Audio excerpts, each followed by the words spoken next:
I love my India शून्य 1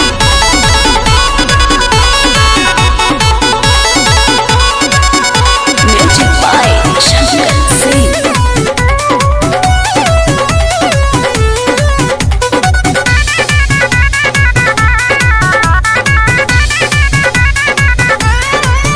जब घूर घूर के हम के देखबा तन कहलले हबा ओ कुछ भेटे वाला एन नइखे जौन कुरता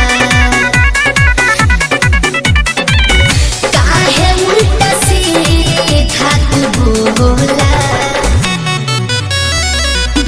बाबू साहेब के हवे टोला ठोकला पाके सोना होला।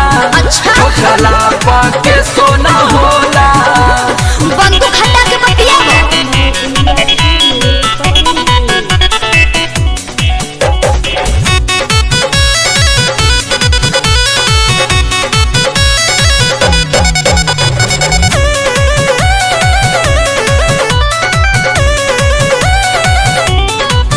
जन भीरी तू हमारा सट बाबू कहतानी दूरे दूरे हट बाबू लेके घूमतानी देखला हर समान हो। अरे लौकता सटल जहाँ भीरी जाई फोकटे में जान हो।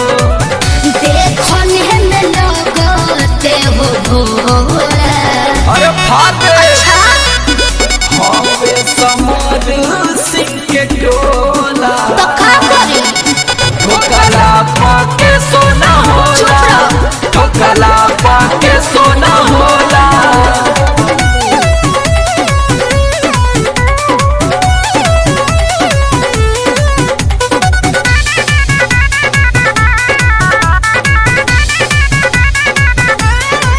नहीं जाने लो हमारा पहचान के तन बंगाल सब कुछ जान के नया बनवले बारू ना के याद हो। पूछो ना उखाड़ पई है पावन हमार हो। शंकर कुछ दी है रोला ए हवे समर सिंह के टोला ठोकला पाके सोना होला। ठोकला पाके सोना होला।